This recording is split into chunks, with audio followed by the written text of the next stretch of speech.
What remains of the sacred when time itself forgets to remember?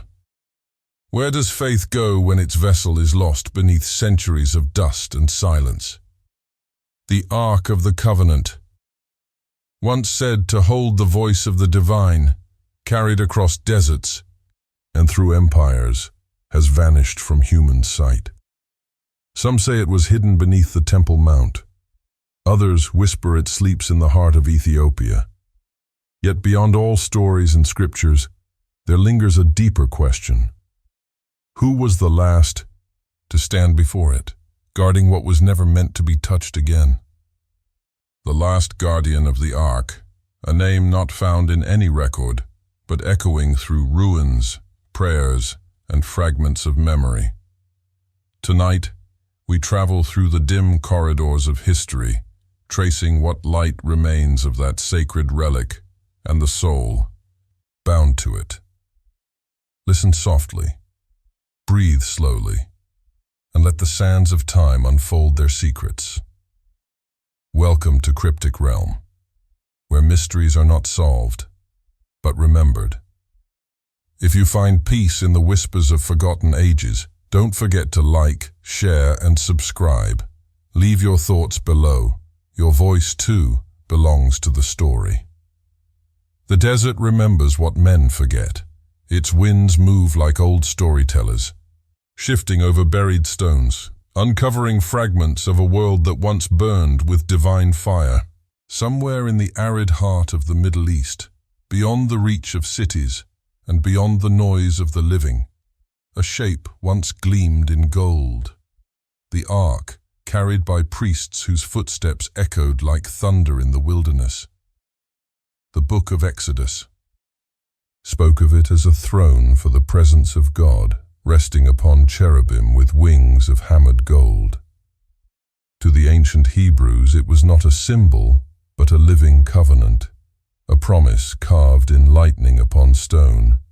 Yet centuries passed, empires rose and fell, and the Ark's radiance dimmed behind veils of conquest and exile. When Jerusalem burned under the Babylonians, the chronicles fell silent. No scribe wrote of where it went. Some believed it was taken to Babylon, others that it was hidden beneath the Holy of Holies before the temple fell. Archaeologists still debate these fragments, unearthing shards of pottery and bone near the mount, but never the relic itself. The silence around the Ark is louder than any revelation, an absence that breathes. In this silence, one story remains, not from kings or prophets, but from whispers passed between monks in the highlands of Axum, Ethiopia. They speak of a small chapel guarded day and night by a single man. He never leaves its gates. He never sees the world beyond the walls. He does not marry, nor does he speak to strangers. His life is an unbroken vigil, to watch over a relic that may or may not be the Ark of the Covenant. No one but he is allowed to see it. When he dies, another takes his place, chosen in secret, consecrated in solitude. There, in the faint light of dawn, when the bells of St. Mary of Zion ring, the guardian stands barefoot upon ancient stone. His eyes reflect neither pride nor certainty, only endurance. He believes not in proof, but in duty. When asked if the Ark truly rests within, his answer is always the same. I have seen what I must guard, and that is enough. Some historians dismiss the tale as folklore. Others have stood at the gates and heard the soft hum of prayers behind the curtain. The chapel is sealed and the relic unseen, but the air carries a weight, like the breath of something timeless. For those who listen long enough, it feels as if the stones themselves remember the march of the Israelites, the fall of the temple, the cries of prophets fading into wind. Faith, after all, is not always about evidence. It is about endurance, the decision to keep watch even when the divine no longer speaks. Perhaps that is what makes the Guardian's story so haunting. He is not the keeper of gold or of silence itself. To stand in the shadow of something believed sacred for a lifetime, without ever seeking to touch it, is an act beyond curiosity. It is a devotion born of loneliness, shaped by generations who feared to forget. As dusk falls over Axum, a beam of fading light strikes the chapel door. Dust dances like embers of the sun. Somewhere beyond those walls lies either the greatest relic of faith or nothing more than a box of carved wood and legend. The guardian knows the truth, but speaks to no one. And perhaps that is how the divine prefers it, hidden, silent, and eternal. If the Ark still exists, then what does it guard now? The memory of God or the devotion of man? And if the guardian's eyes were the last to see it, what did he truly see? Night falls differently over Jerusalem. It does not descend, it rises, from the cracks between the stones, from the scent of dust and olive oil, from the hum of prayers that have never truly ceased. In the narrow alleys near the Temple Mount, where lamps burn low and footsteps fade into echo, every breath feels older than time. Beneath these streets lies a labyrinth of tunnels, carved through limestone by hands that once carried water, grain, and maybe something far more sacred. Some say that in those hollowed corridors, beneath centuries of conquest and rebuilding, rests the secret chamber that once held the Ark of the Covenant, sealed away by priests when the city was doomed to fall. Archaeologists have mapped fragments of these passages. They find marks of chisels so ancient that their edges have dissolved into smooth veins of rock.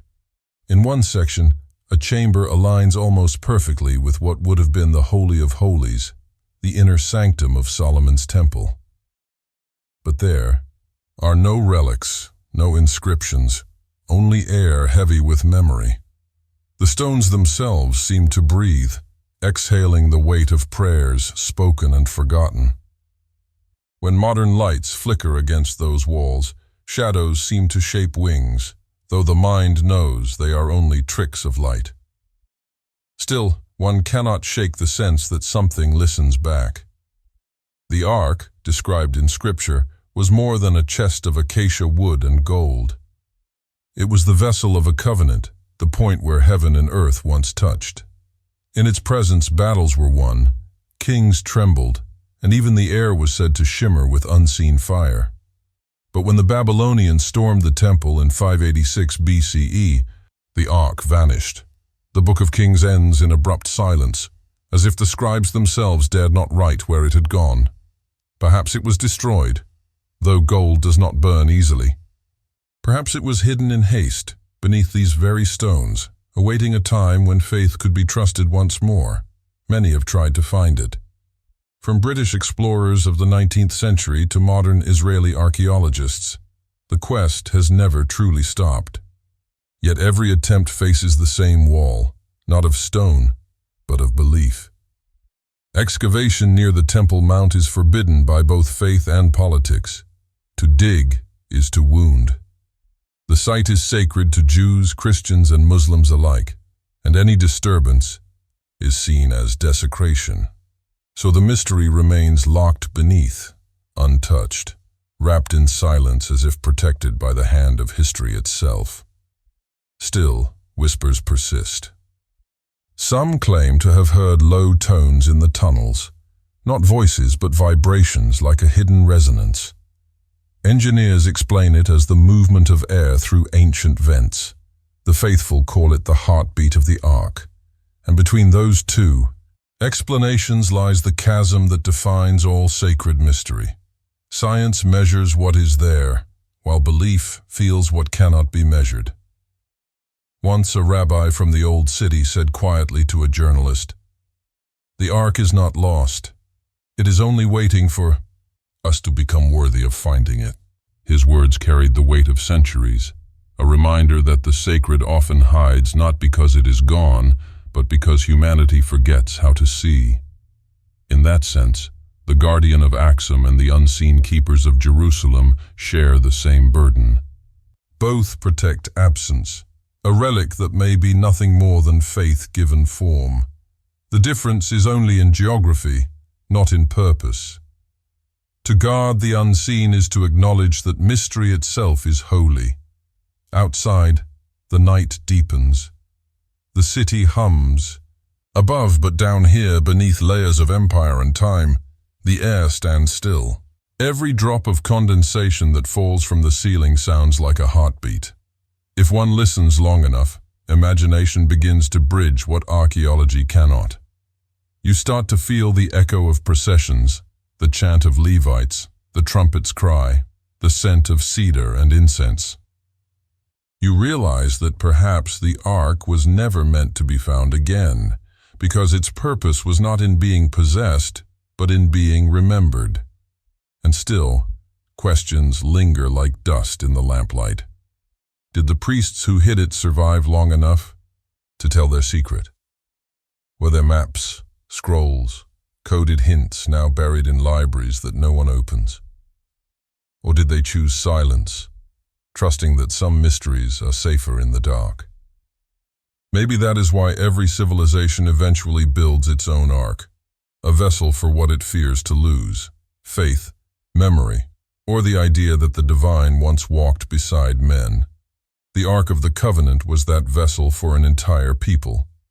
And now, perhaps, its absence has become the new covenant, a silent reminder that holiness endures not in gold, but in the longing to seek it. What if the Ark was never meant to be found again? What if, buried deep beneath the stones, it still listens, not for the sound of discovery, but for the whisper of reverence? Far from Jerusalem, beyond the reach of desert wind and stone, a different landscape holds its own silence. In the highlands of Ethiopia, the air is thinner, touched by mist that rises each dawn from the banks of the Tekeze River. It winds through canyons carved by time itself, a scar of silver among the mountains. Villagers call it the river that remembers, because it has seen kingdoms rise and faiths collide, and yet continues to flow with the same patient song. It is along this river that the story of the Ark takes a different path, one that crosses scripture into legend, and legend into the stubborn persistence of belief. Ethiopian tradition speaks of a king named Menelik, said to be the son of Solomon and the queen of Sheba. Their meeting, recorded in both the Kebra Nagast, the ancient Ethiopian chronicle, and echoed faintly in Jewish and Islamic lore, tells of a journey across the Red Sea and into the mountains of Axum. When Menelik returned to his homeland, he is said to have brought with him the Ark of the Covenant, taken from Jerusalem not by theft, but by divine will. The story tells that the Ark itself chose to leave, its light growing too strong for a people who had forgotten reverence. Skeptics dismiss the tale as royal myth, a story woven to legitimize Ethiopia's Solomonic dynasty. Yet there are fragments that lend it shape. Carvings in churches older than most cathedrals of Europe, ancient hymns describing the light within the tablet, and processions in which priests still carry replicas of the Ark during Timkat, the festival of baptism. Every church, no matter how remote, holds its own tablet, a wooden tablet symbolizing the covenant. To the Ethiopian Orthodox, this is not metaphor but continuation, a living ritual of the Ark's presence. In Axum itself stands the Chapel of the Tablet, a modest structure of stone and corrugated iron, surrounded by a low wall and olive trees. It is here that the Guardian lives, a solitary figure whose existence bridges the distance between history and devotion. He is chosen by the Patriarch of the Ethiopian Church, consecrated in secrecy, and spends the rest of his life within the fane, chapel grounds. No one else may enter. The Ark, or what is believed to be the Ark, rests behind a curtain woven from red and gold threads. The guardian's eyes are said to be the only ones that may behold it, and only once during his ordination. Western. Historians have long doubted this claim. Expeditions, from the British in the 1800s to modern journalists, have sought permission to see it, but the Church has never allowed it. Even the Patriarch himself, according to custom, may not enter. Yet the conviction among the faithful is unwavering. When the guardian dies, another is chosen within days, and the vigil continues unbroken, century after century. What moves a man to devote his life to guarding something unseen? Perhaps it is not the object itself, but what it represents. The continuity of faith in a world that forgets easily. When asked by a European visitor in the 1940s why he believed so deeply, one guardian answered softly, "Because the Ark believes in us." The phrase lingers like incense, impossible to measure yet hard to dismiss. Outside the chapel, the city of Axum hums with daily life. Children play among the stelae, ancient obelisks carved from single blocks of granite, their surfaces etched. With faded windows and doors as if meant to house spirits. Traders sell coffee roasted in iron pans, its smoke mingling with the scent of frankincense from the churches. Above it all, the chapel stands quietly, neither grand nor imposing. Tourists might pass by without noticing it. But at night, when the bells toll and prayers rise into the cold air, a strange stillness falls over the city. The people lower their voices, the dogs cease to bark, and for a brief moment, the air feels heavy with presence, not of sight, but of knowing. Some scholars suggest that the story of Menelik and the Ark's journey is symbolic, a metaphor for how sacred authority shifted from Jerusalem to Ethiopia, echoing an ancient rivalry of faith and empire. Others, however, point to small consistencies.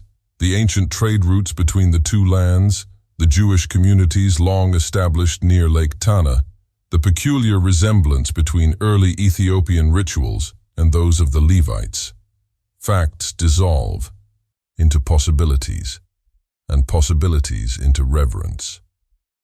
Perhaps it does not matter whether the Ark truly rests in Axum or in some forgotten vault beneath Jerusalem.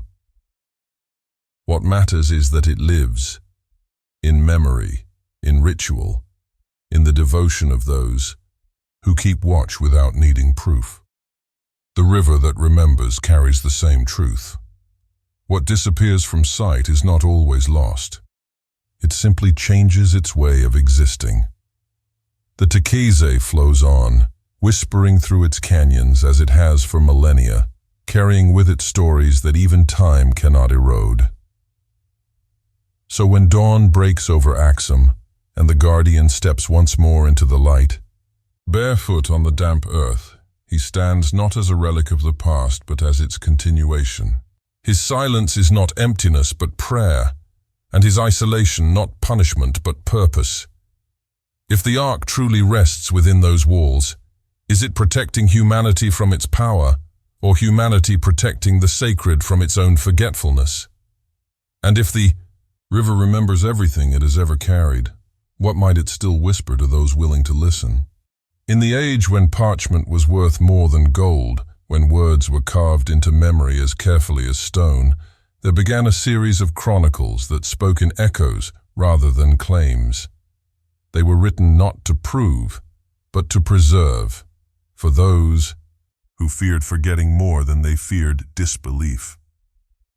Among them was the Kebra Nagast, the glory of kings, an ancient Ethiopian text woven with both scripture and dream.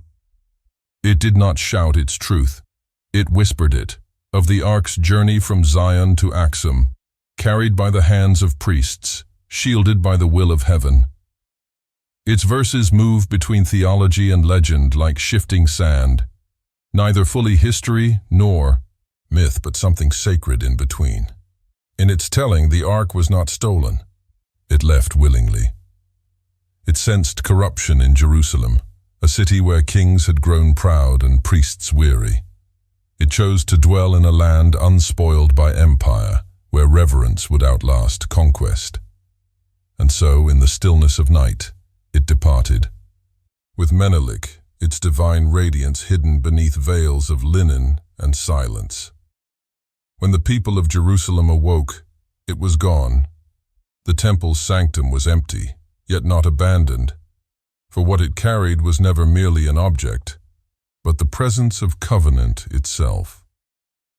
Scholars argue whether the Kebra Nagast reflects an ancient event or a spiritual metaphor for Ethiopia's inheritance of faith.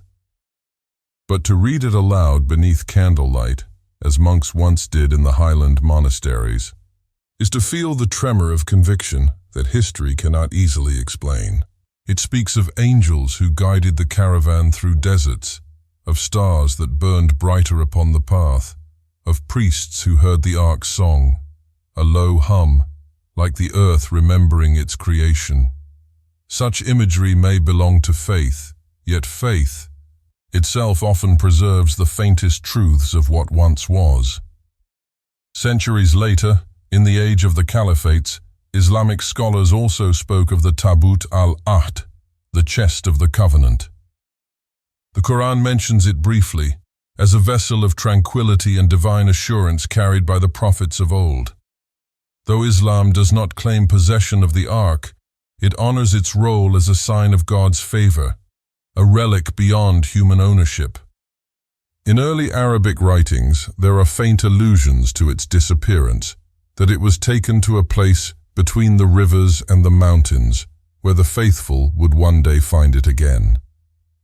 The phrasing is elusive, yet strangely familiar, as if memory itself traveled beneath different names. Between Judaism, Christianity, and Islam, the Ark became more than a relic. It became a mirror of longing. Each tradition saw in it the reflection of something lost. Purity, divine closeness, the unbroken bond between heaven and earth. And in that shared absence, perhaps, lay the unspoken unity of all who sought it. It is rare that a single silence binds so many voices. As centuries unfolded, pilgrims carried fragments of these stories across continents. In monasteries carved from rock at Lalibela, in desert shrines near Sinai, in the dim libraries of Antioch, copies of the old texts survived. Wars, fire, and exile. Each bore slight variations, a word changed, a verse omitted, as if the Ark itself kept moving even through language. The chronicles became like shifting constellations, always recognizable, never fixed. Historians have tried to trace the path, logically. They map trade routes from Jerusalem to Aksum, charting points of contact between Hebrew merchants and the kingdom of DMT. They analyzed DNA from ancient burials in northern Ethiopia, finding traces of Semitic lineage. They compare linguistic parallels between Ge'ez and Old Hebrew, noting how certain prayers echo the same rhythm. None of it proves the Ark's journey, yet all of it, together, makes the possibility harder to dismiss. Perhaps the truth lies in the space between logic and devotion, that narrow place where human understanding ends and awe begins.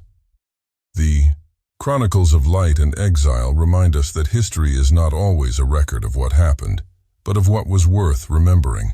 Every culture that touched the Ark, whether in fact or faith, carried forward a fragment of its meaning. In the end, whether the Ark rests in Aksum or in some hidden chamber beneath the Temple Mount, its story remains alive because it speaks to something deeper than relics, the longing for connection to what is beyond reach. Every generation writes its own version, as if to say, the sacred still matters, even if it cannot be seen. As night settles again over the highlands, the monks of Aksum chant their ancient hymns.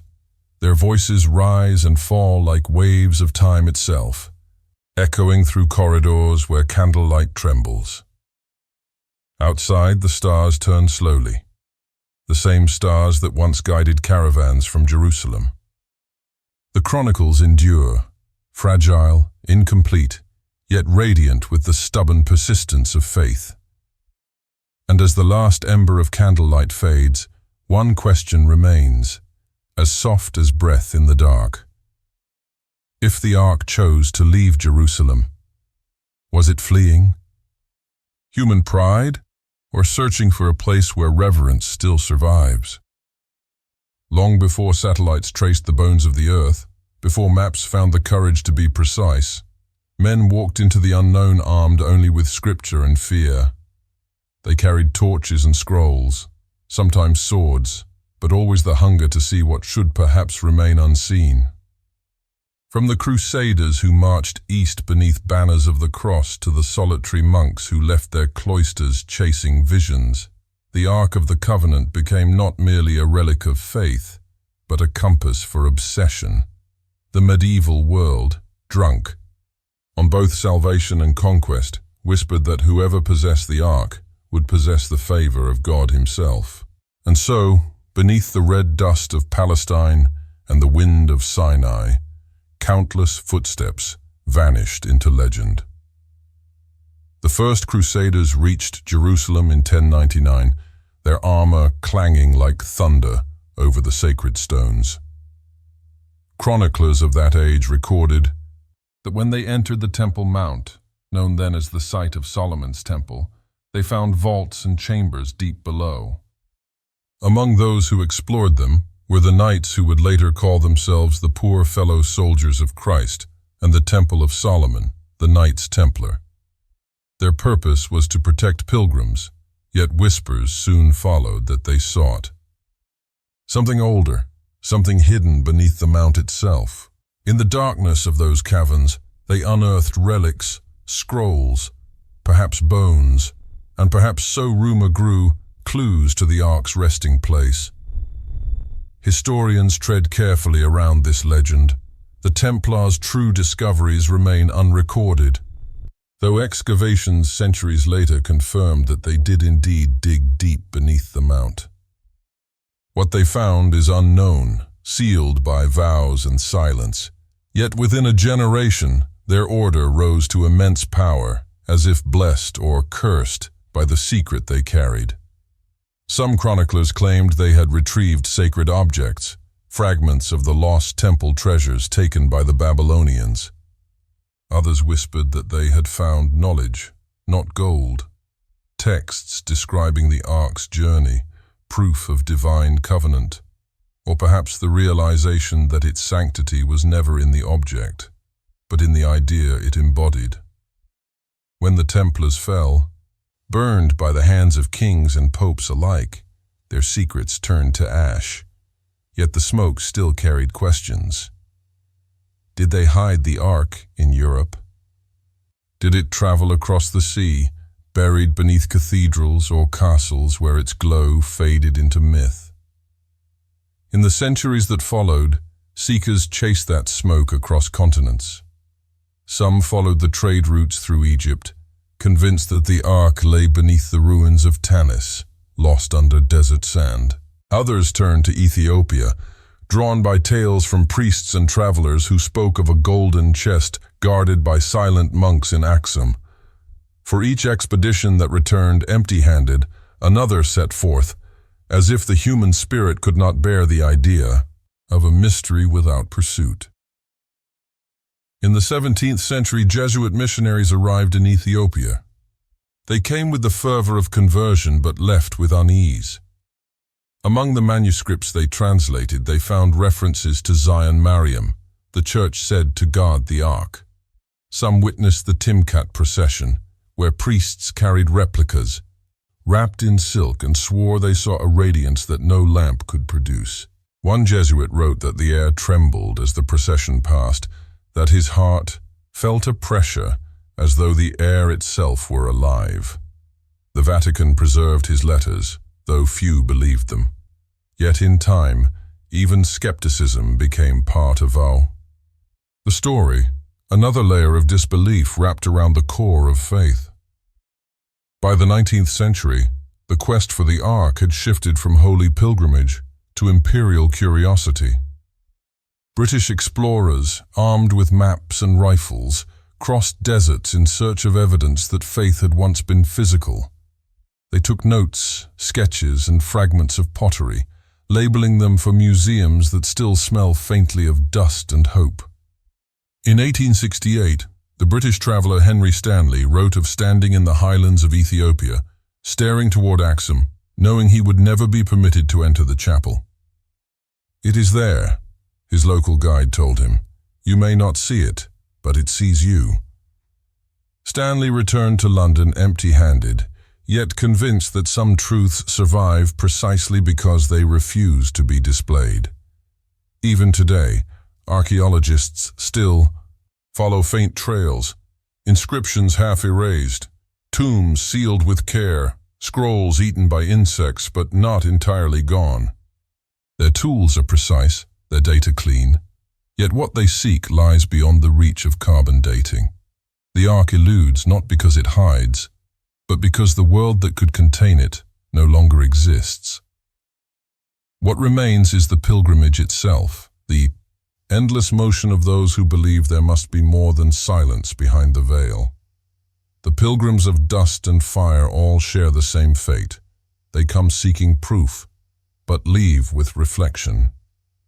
Whether they wear armor or lab coats, their gaze ends in the same horizon, a glimmer of gold that retreats with every step. And perhaps that is what keeps the story alive. The Ark's greatest power may never have been its lightning or its legend, but its ability to make men look beyond themselves.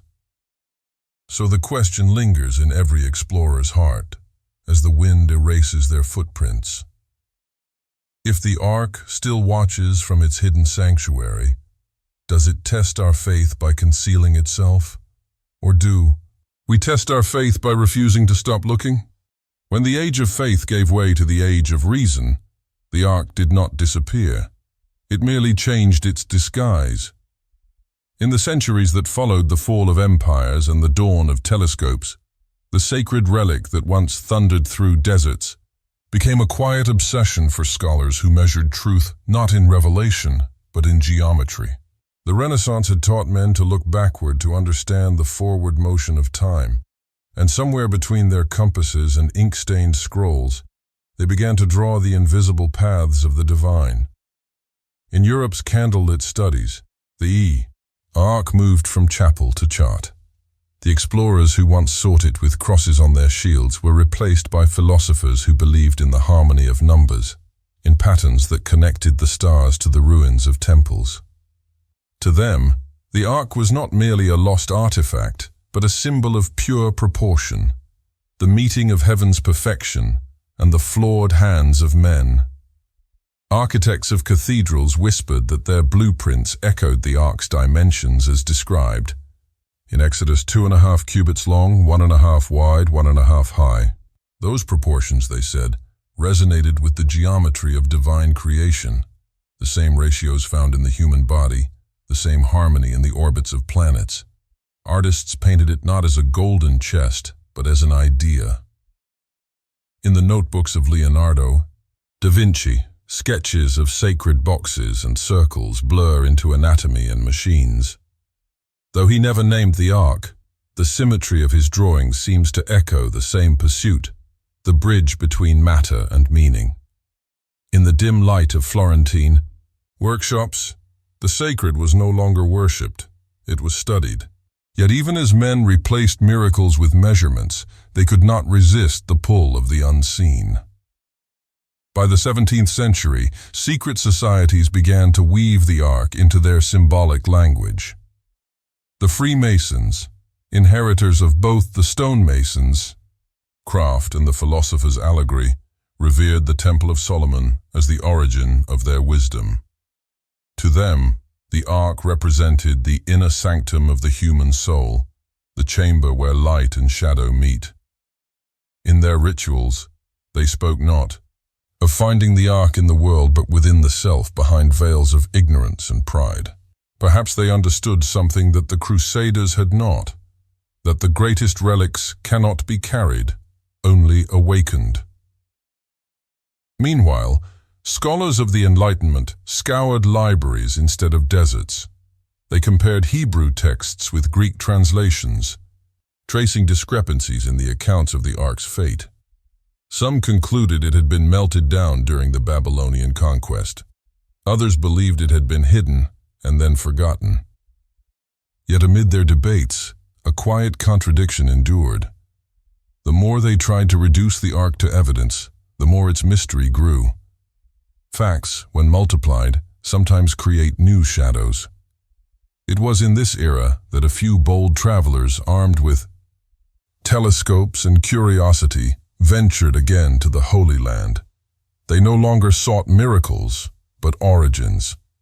Napoleon's scholars in Egypt catalogued hieroglyphs and ruins, yet among their crates of papyrus and stone, they carried the same question that haunted the Crusaders.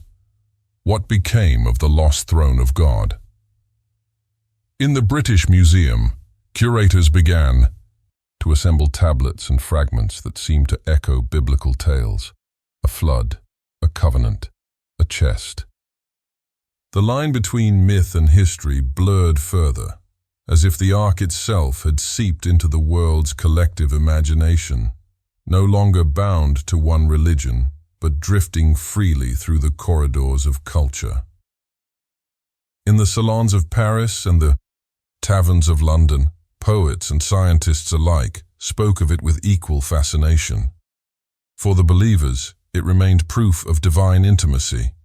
For the skeptics, it was an ancient metaphor for mankind's longing to touch what lies beyond understanding. One writer compared it to fire, too holy to hold, too luminous to ignore.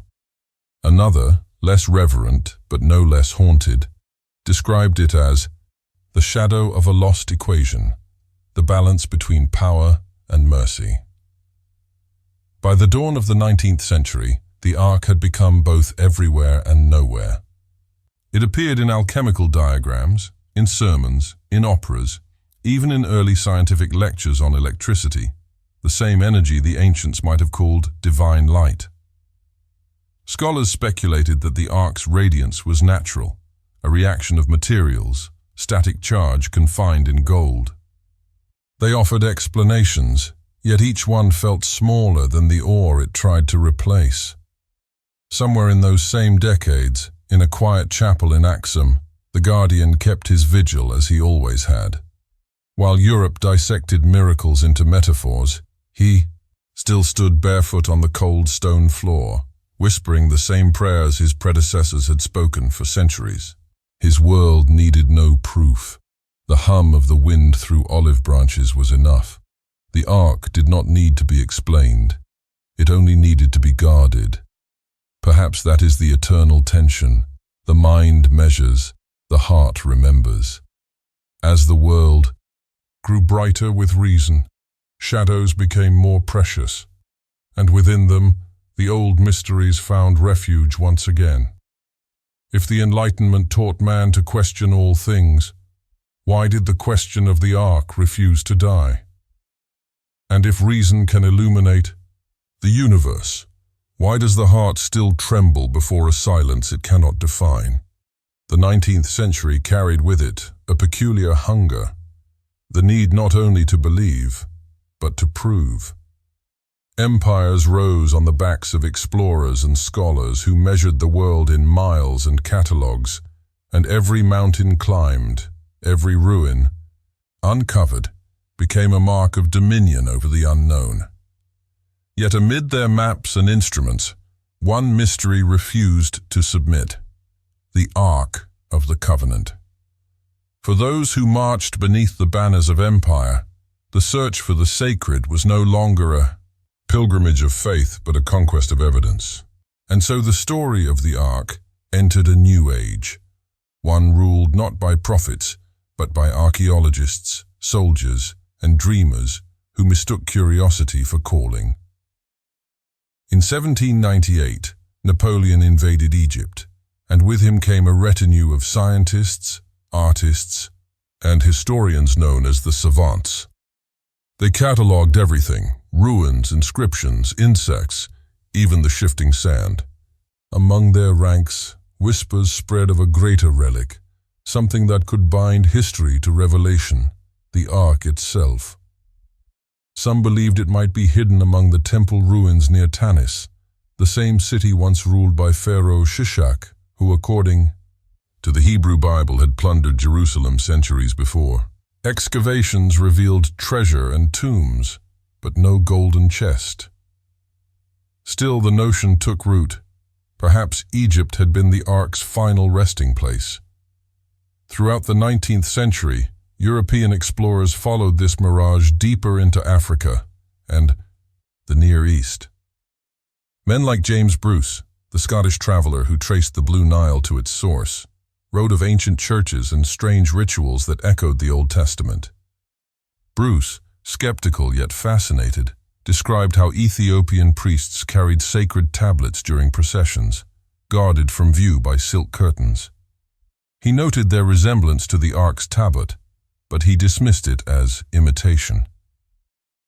The echo of a legend, he wrote, repeated until it became belief. Yet even disbelief written down becomes part of the story it denies. Later came Henry Salt, British consul to Egypt, and his companion Giovanni Belzoni, a former circus strongman, turned tomb raider. They pried open pyramids and dragged statues from Thebes to London, their ambition cloaked in scholarship. Among their notes lies a passing reference to a reliquary of strange description seen in the possession of Abyssinian monks near Lake Tana, a chest of wood plated with gold leaf, carried by priests who allowed no outsider to approach. Salt dismissed it as folklore. Belzoni, more superstitious, recorded a dream that same night, a box of light that burned through his hands. He never spoke of it again. As imperial ambitions spread, so too did the competition for relics. The British, the French, the Italians, all sought to claim the physical roots of civilization. Museums filled with fragments of temples, mosaics, and bones, but the one object that could have crowned them all remained elusive. The Ark was both prize and phantom, its very absence increasing its worth. And so began what newspapers later called the race for the Ark. Expeditions, funded by governments or eccentric patrons, crossed deserts and highlands, each claiming proximity to revelation. In 1909, a group of British adventurers, led by Lieutenant Montague Parker, arrived in Jerusalem under the guise of biblical study. In truth, they came with maps derived from the Book of Enoch and the Freemason archives, convinced that beneath the Temple Mount lay the Ark. For 2 years, they dug in secret, bribing Ottoman officials, moving soil by night. Their activity provoked outrage when word spread that the sanctum itself was being disturbed. When the scandal broke, the team fled, leaving behind their equipment and a city trembling with unrest. They found nothing, or at least nothing they dared to show. Parker disappeared into obscurity, and with him, the last serious attempt to unearth the Ark from beneath Jerusalem. Some said his men found a chamber lined with stone pillars, and within it, a chest sealed by tar and linen. They lifted the lid, only to find air so heavy it drove them back. The account surfaced decades later in a private letter, unverified, yet haunting. Perhaps they found something they could not keep, not because it was cursed, but because its weight was not of gold, but of meaning. Even as the century closed, Ethiopia remained the quiet constant in every speculation. Travelers who reached Axum returned with tales of the Guardian, always silent, always watching. Some claimed to have seen the glow of light through the chapel's walls at dusk. Others dismissed it as reflection, sunlight striking gold leaf. But the persistence of those stories revealed something deeper, the human refusal to let mystery rest. By the early 20th century, Technology promised certainty. Cameras, X-rays, electric lamps, new eyes to pierce the dark. Yet the Ark remained invisible, a secret immune to modern tools. Perhaps the mystery was never meant to end with discovery, for discovery tends to consume what it finds. The explorers who sought it might not have realized they were walking toward a paradox. The closer they came to truth, the more the truth withdrew. And in the quiet aftermath of so many failed expeditions, the world began to ask not where the Ark was, but why it stayed hidden. Was it guarding itself from human arrogance? Or was humanity still unready to stand before what it once revered? The 20th century began with engines and ended with signals, and somewhere between them, faith learned to wear the face of technology. The same machines that measured the stars now searched the earth for the divine. Radios crackled with prophecy. Photographs promised proof, and soon even the Ark of the Covenant, once hidden in silence, was drawn into the light of electric ambition. In the wake of war and empire, truth itself became something that could be broadcast, debated, sold. The Relic that once belonged to deserts and whispers now existed on the pages of newspapers, in the reels of cinema, and in the restless dreams of a world that no longer knew how to be still. The Great War tore through the Middle East, unearthing not just trenches but ruins. Soldiers camped upon fields that had once been kingdoms, their shovels turning up pottery and bones. Among them were scholars in uniform, men who wrote letters home not about battles but about discoveries. Tablets with Hebrew markings, fragments of ancient walls, inscriptions that spoke of the temple. To them, the war was also a vast excavation, one that blurred the line between archaeology and conquest. And beneath every unearthed ruin, the same question stirred. Had the Ark once passed this way? By the 1920s, expeditions resumed with new urgency. The British mandate in Palestine allowed Western archaeologists unprecedented access. Institutions like the Palestine Exploration Fund poured money into digs that promised to reconcile scripture with science. Every carved stone became potential evidence, every uncovered chamber a whisper from the past. The more they found, the further the mystery stretched. In Jerusalem's labyrinth of tunnels, one American scholar claimed to have discovered a sealed chamber beneath the old temple ruins. He photographed its entrance but refused to enter, claiming the air was charged, alive. His report was dismissed as poetic exaggeration, yet even today, that section of the tunnel remains walled off. Meanwhile, Ethiopia persisted quietly, untouched by modern certainty. Travelers still spoke of the guardian in Aksum, now older, his beard white as linen. When Mussolini's army invaded Ethiopia in 1935, soldiers looted churches, yet they never touched the chapel of the tablet. Local accounts tell that when Italian officers approached, a sandstorm rose from nowhere, blinding the column. The next day they retreated without explanation. To the faithful, it was proof the Ark still protected itself. To historians, a coincidence. But between those two words, proof and coincidence, lies the entire weight of human belief. Then came the Second World War, and with it, a darker obsession. In Nazi Germany, relics became weapons of ideology. Heinrich Himmler's Ahnenerbe, the research institute dedicated to tracing Aryan origins, sent expeditions across the world, from Tibet to the Middle East, seeking objects that could validate their myth of divine ancestry. Among those targets, whispered only in private correspondence, was the Ark of the Covenant. Documents found after the war hint that German agents visited Egypt and Sudan, following rumors that the Ark had traveled along the Nile. No evidence was ever found, but the fascination remained. The Ark, once a vessel of divine law, had become a mirror for humanity's hunger for power. After 1945, the world turned its gaze from ruins to recovery, but the Ark's image had already escaped into the bloodstream of modern myth. Books appeared, claiming eyewitness accounts, coded maps, secret societies guarding the relic through the centuries. In 1960, an American pilot flying over Ethiopia photographed a peculiar flash near Axum, just a reflection most likely, but one that reignited headlines. Is the Ark still there? Television documentaries followed, mixing scripture with speculation, faith with folklore. Each retelling blurred the border between scholarship and story until the two were indistinguishable. Then came Hollywood. The Ark, once a sacred covenant, became the centerpiece of spectacle. In 1981, a film turned it into an artifact of adventure, a weapon of light and wrath buried beneath the sands, waiting to be unleashed.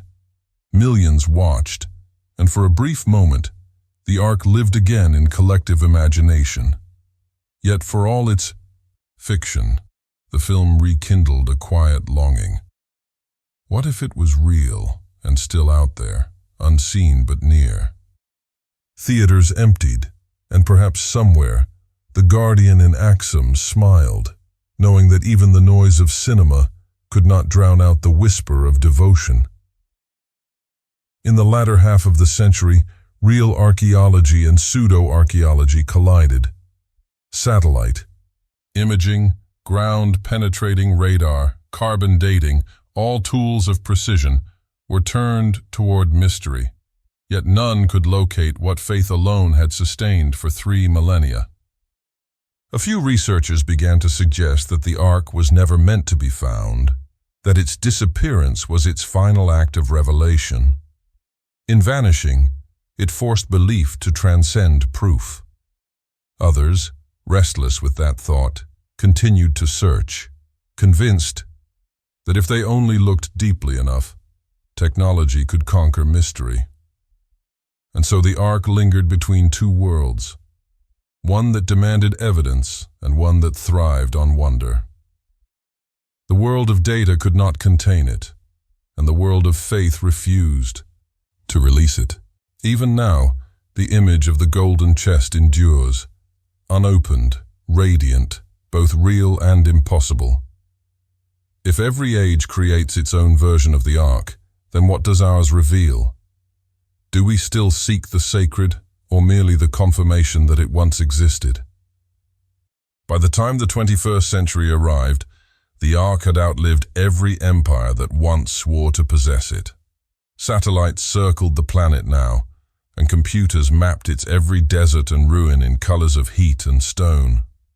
The world had become transparent, yet the Ark remained opaque, untouched, unseen, immune to the eyes of the digital age. Faith had entered the era of data, and still the old mystery endured, as if to prove that not all light reveals. In Axum, Ethiopia, the same small chapel stood beneath the slow-turning sky. The walls were cracked by heat and time, patched with iron sheets that caught the morning sun like scales of faded gold. The guardian still lived within, his name unspoken. He no longer walked beyond the gates. His world measured only a few steps, from altar to doorway. His body had grown frail, but his voice when he prayed was steady, a thread of sound that bound him to those who came before. Outside, the city grew around him. Buses, satellite dishes, neon signs. Yet within the walls, the air remained ancient. Visitors came more often now. Journalists, filmmakers, pilgrims armed with microphones and drones. They stood at the fence and called softly to the guardian, offering questions in a dozen languages. He never answered. Sometimes he would raise a hand, not in greeting but in benediction, then disappear behind the curtain that hid the object of his lifetime's devotion. In an age when everything could be photographed, his silence became its own kind of resistance. Scholars from universities in Europe and America petitioned the Ethiopian Orthodox Church to allow non-invasive studies, infrared scans, structural analysis, anything that could confirm what lay inside. Each request was denied. "The Ark does not belong to curiosity," said the Patriarch in Addis Ababa. "It belongs to covenant." When pressed by journalists, he added only, "If the world no longer believes in the unseen, that is the world's loss, not ours." Even so, speculation grew. Some claimed that what the Guardian protected was not the original Ark, but a replica centuries old. Others argued that the Ark itself, if real, had long since decayed, its gold tarnished, its wood turned to dust. But those who visited Axum spoke of something deeper than proof. They described a presence that could be felt, not measured, a stillness that silenced even the most skeptical hearts. One writer for a British journal confessed that while he saw nothing of the Ark, he left feeling watched, as though history itself had eyes. The modern world tried to reconcile this with its hunger for evidence. Documentaries framed the Guardian as a relic of faith resisting globalization. Debates filled forums and television panels. Should secrets of this kind still exist in an age of transparency? Should science not be allowed to see what belief conceals? Yet beneath the noise of argument, a quieter understanding began to take root, that perhaps the unseen has a right to remain so. In 2020, tragedy came quietly. Reports emerged that the Guardian of the Ark had died after decades of service. The church buried him within the chapel grounds, as was tradition. No outsider attended. Within days, a new Guardian was chosen, cloaked in the same solitude, taking the same vow to watch until death. The cycle began again, unbroken, indifferent to time. For all the progress humanity had made, nothing could hasten the pace of devotion within those walls. Outside Axum, the world burned brighter and louder. Satellites photographed every corner of the earth, yet none could peer through a curtain of woven cloth. The paradox was perfect. We could map galaxies, split atoms, measure the pulse of stars, but not touch a relic that may or may not exist within a single chapel. And maybe that was why the story endured. The Ark had become the last sanctuary of mystery in a world that had traded wonder for certainty. Theologians began to write anew, not about the object, but about the idea it embodied. The Ark, they said, was not lost because it had never been fully found. It existed wherever reverence survived. Its power was not in lightning or gold, but in restraint, the discipline of guarding rather than possessing. The Guardian, nameless and unseen, had become the final teacher of that truth. Each evening in Axum, when the bells ring and the last light fades, a faint glow spills from the chapel windows. Locals say it is the reflection of candles, others, something older. But even if it is only light caught on dust, it feels like more, like a heartbeat between heaven and earth, steady, enduring, unseen. And so the question returns, older now, but sharper for having survived. If the Ark has remained hidden through every empire and age of reason, what does it wish to protect? Itself, or the fragile faith that still believes it is there? In every age, humanity has remade the Ark in its own image. What began as a chest of acacia and gold has become a reflection, not only of faith, but of the world that seeks it.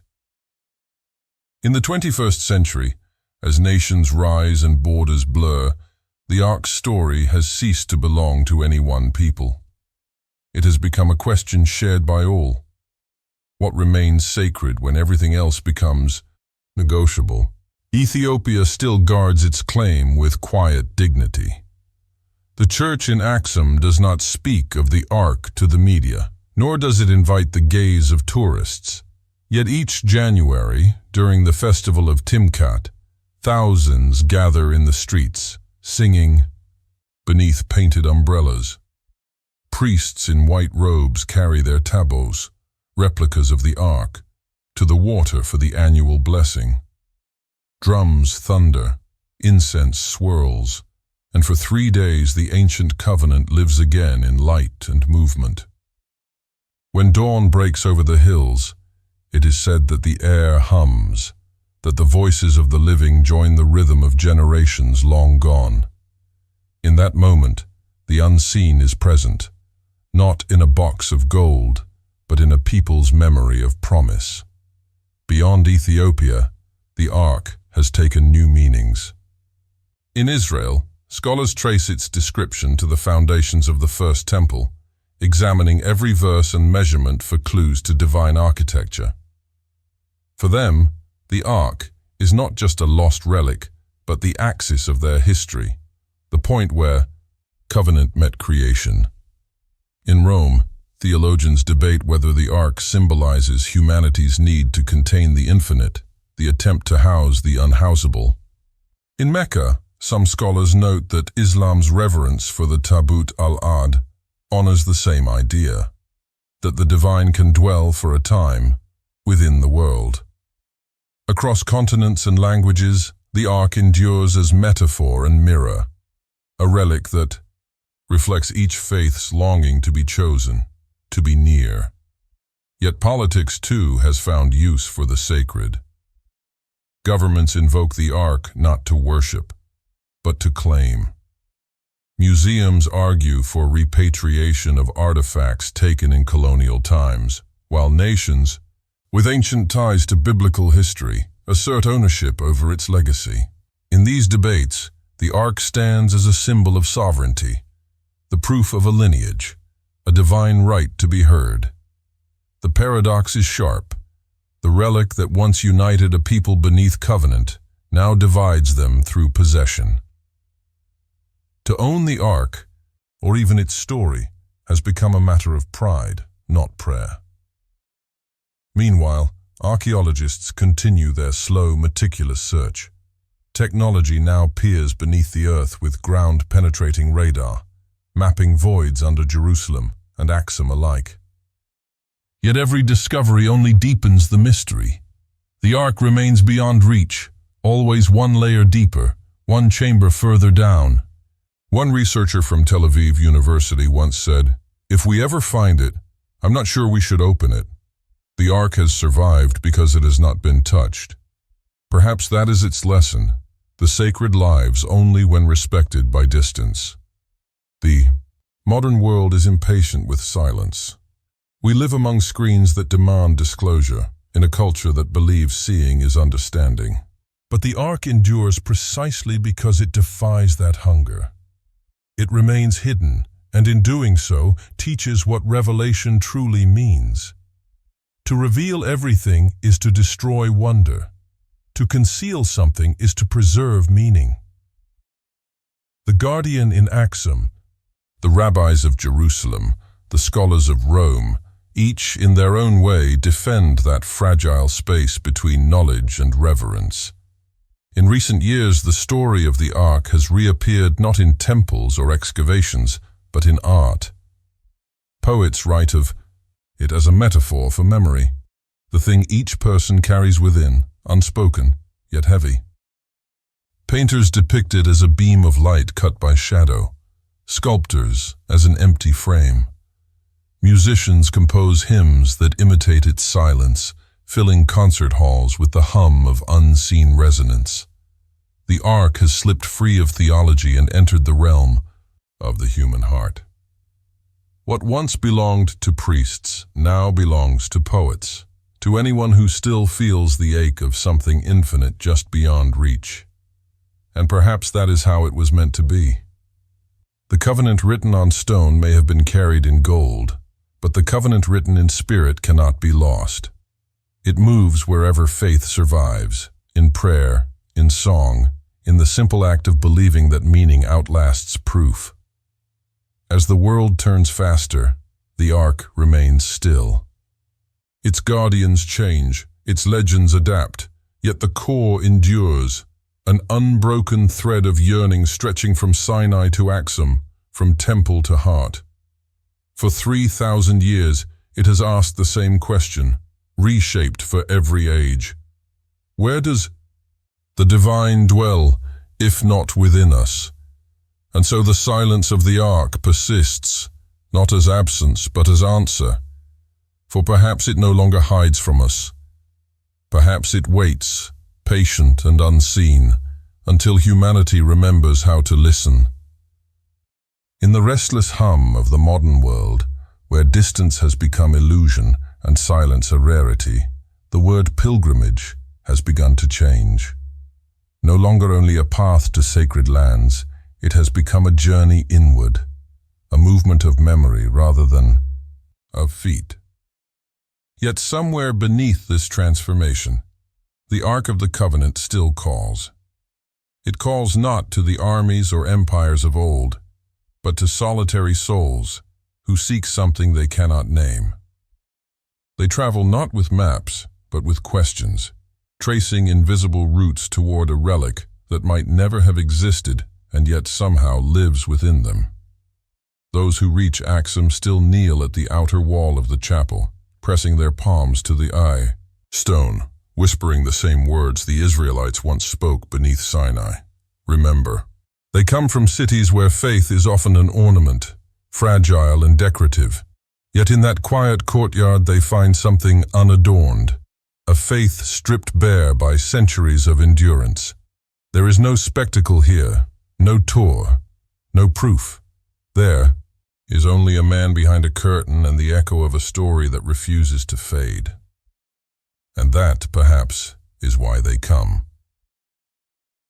In psychology, there is a term, numinous experience, coined by Rudolf Otto to describe the moment when the human mind feels the presence of something wholly other, both terrifying and beautiful. It is the trembling that precedes awe. For some, it happens in a church or a desert. For others, it happens in front of a painting, a birth, a storm. In Axum, it happens in silence. The Ark, whether or not it lies within those walls, becomes the embodiment of the numinous, a reminder that there are still thresholds untouched by reason. This idea has begun to weave itself into contemporary spirituality. Writers speak of the Ark as a metaphor for the sacred self, the place inside every person where meaning is stored, guarded by the quiet watcher of conscience. To open it recklessly, to expose it to noise, would be to lose what gives it power. And so, modern pilgrims are learning again what ancient guardians always knew, that reverence is a form of protection. The holy must sometimes be hidden, not out of fear but out of love. Yet even as faith turns inward, the longing for physical pilgrimage endures. Each year, more travelers arrive in Ethiopia, not all believers, not all seekers, but all curious. They cross plains of dust, climb basalt hills, and at last find themselves before the chapel's rusted gate. There is no grand revelation awaiting them. The guardian does not emerge. The relic does not shine. Instead, they are greeted by stillness. And in that stillness, a strange realization that the search itself was the revelation. What they carried with them, their expectation and wonder, was the Ark they sought. Meanwhile, across the world, the story continues to shape lives in quieter ways. In Jerusalem, pilgrims walk the old paths between the Western Wall and the Temple Mount, touching stones smoothed by 3,000 years of prayer. In Rome, scholars debate the metaphysics of absence. In New York, an artist sculpts an empty chest out of glass, letting the light fall through it in a way that seems to glow from within. The Ark has become a mirror for every search for meaning, visible or not, real or imagined. Science, too, has entered this conversation differently now. Neuroscientists studying the brain's response to sacred imagery find that even a mention of the Ark triggers regions associated with wonder and empathy. They speak of it as a cognitive relic, a symbol stored not in temples, but in neural circuits, proof that myth itself has become part of the human architecture. The discovery is poetic in its irony. After centuries of looking for the Ark in the earth, we may have found it in our own minds. And yet, for all this knowledge, the mystery remains intact. Data cannot dissolve reverence, evidence cannot exhaust meaning. The pilgrims still walk, the guardian still watches, and the Ark, whatever it is, still hums softly at the edge of imagination. Perhaps that is its greatest power, not to be found, but to keep us seeking. Night falls again over Axum. The bells ring, low and resonant. A woman from far away kneels in the dust, her camera forgotten, her eyes closed. Behind the chapel walls, the guardian begins his evening prayer. Their voices, though separated by distance and purpose, share the same rhythm, a human heartbeat stretched across time. If the pilgrimage has turned inward, does that mean the destination has too? And if the Ark now lives within us, who then is the guardian we have become? Every age chooses its own guardians. Some keep libraries, some keep laws, some keep silence. But the oldest guardians of all are those who protect what cannot be seen, the fragile things that give meaning to the world. The Ark of the Covenant, whether resting in Axum or in memory, has always required such souls, men and women who devote themselves to what others have forgotten how to revere. Their watch is not a matter of possession, but of preservation, the duty to stand between mystery and indifference. In the monastery hills above Lake Tana, there are monks who still rise before dawn, lighting candles of beeswax in the dark. Their chants echo across the water, the syllables of an ancient language older than most nations. Each monastery guards its own tabor, wrapped in cloth, never seen, never touched. The monks call themselves keepers of the covenant, though few can read the old Ge'ez scripts that record its origins. They say it does not matter. Understanding is not required for faith, only trust. For centuries they have watched over symbols, whose meanings even they no longer fully grasp, and still they sing. It is a quiet defiance against the erosion of time, a reminder that reverence can outlast knowledge. The world beyond their walls moves at a different pace. In cities of glass and light, guardianship has taken new forms, conservationists protecting forests, curators guarding art, scientists preserving fragile data. Each in their own way guards a covenant between past and future. Yet beneath these modern acts lies the same impulse that kept the guardian in Axum standing vigil through endless nights, the conviction that something must endure untouched, lest humanity forget what it means to be human. Philosophers call this the ethic of custody, the idea that value is proven not through use but through care. It is a rare idea in a world that celebrates exposure and consumption. To guard something unseen is to resist the age itself, to affirm that meaning cannot be measured by visibility. The guardian of the Ark is not unlike the scientist who preserves a dying language in audio recordings, or the grandmother who keeps a faded photograph folded in her Bible. Each, in their quiet way, stands watch over memory. In the 20th century, after the noise of 2 world wars, philosophers like Gabriel Marcel and Martin Buber wrote of presence, of how the sacred lives not in things, but in relationships, between self and other, between what is known and what is honored. To guard something is to acknowledge that it deserves a relationship, that it exists not as an object but as a partner in meaning. The Ark, as symbol, reminds us that the divine can only dwell where reverence makes room for it. That is the paradox. To protect the sacred, one must keep distance. To approach it, one must accept limitation. Even outside faith, the archetype of the guardian continues to haunt the modern imagination. We see it in stories of librarians who rescue books from fire, in archivists who digitize lost languages, in whistleblowers who preserve truth against silence. All are descendants, however distant, of the same lineage, those who stand between what is perishable and what must endure. The Ark's last guardian is not merely a monk in Axum. It is anyone who holds fast to something sacred in a world that forgets easily. There is a kind of loneliness in this vocation. To guard what cannot be shown is to live without validation. The guardian of Axum dies without witnesses. His devotion leaves no record except the continuation of silence. Yet within that solitude lies an unexpected peace. To live for something larger than oneself, even if unseen, is to step outside the hunger for recognition. In that stillness, purpose becomes its own reward. Perhaps this is what the ancient priests of Israel felt when they carried the ark across the wilderness, that strange mixture of burden and grace. They did not look inside, for to do so was to break the covenant.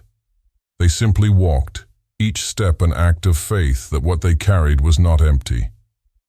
Every generation since has carried its own unseen ark, some small weight of mystery that asks only to be guarded. As the night deepens over Axum, the guardian kneels once more, his shadow merging with the darkness at his feet. Outside, a traveler passes, unaware of the vigil continuing behind the wall. Yet somehow the balance holds, between seen and unseen, between noise and silence. And the world, still uncertain of its faith, keeps turning beneath that quiet devotion. So the question lingers, gentle and persistent as a heartbeat. If every human life holds a covenant, a secret worth guarding, what have we placed behind our own veil, and will we have the courage to keep it safe? Time, like the desert, does not keep what it cannot carry. It erases, it buries, it softens, and yet somehow certain things remain. Songs, prayers, fragments of a name whispered across centuries.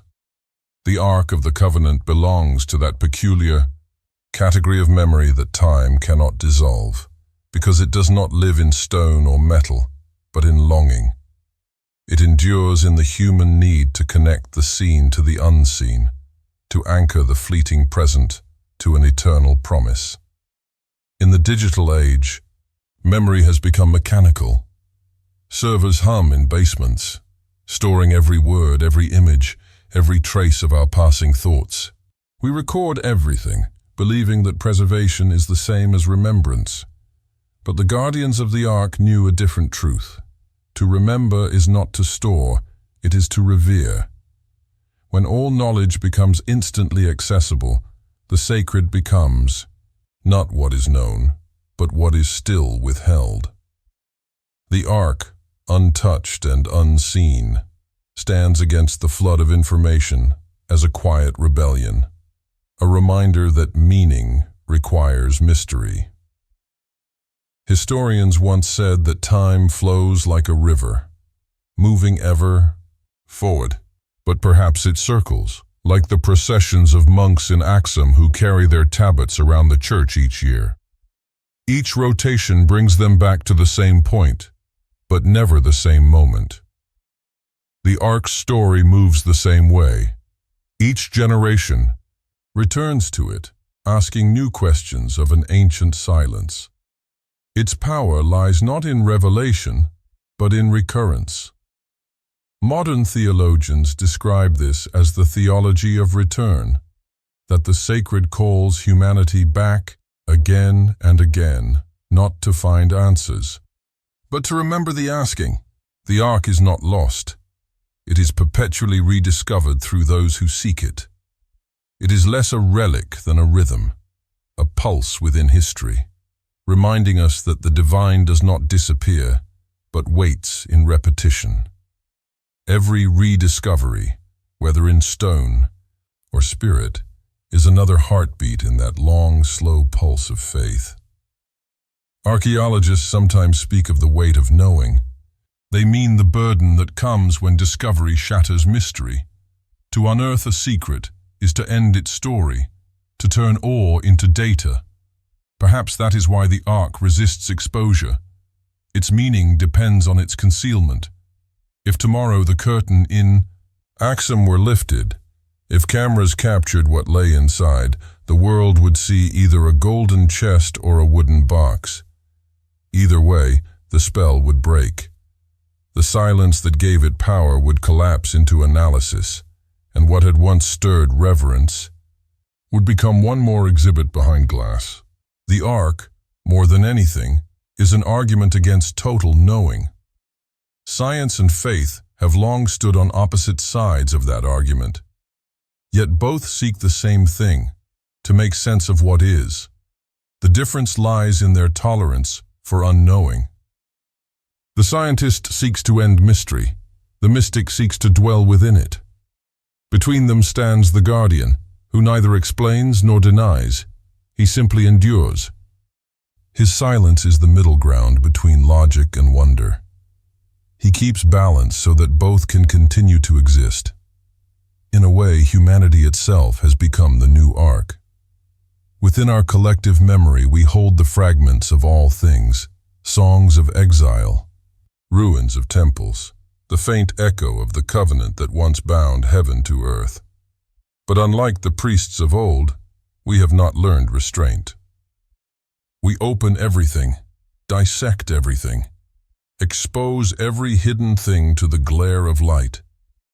We are a civilization of open lids, and perhaps that is why awe feels rarer now.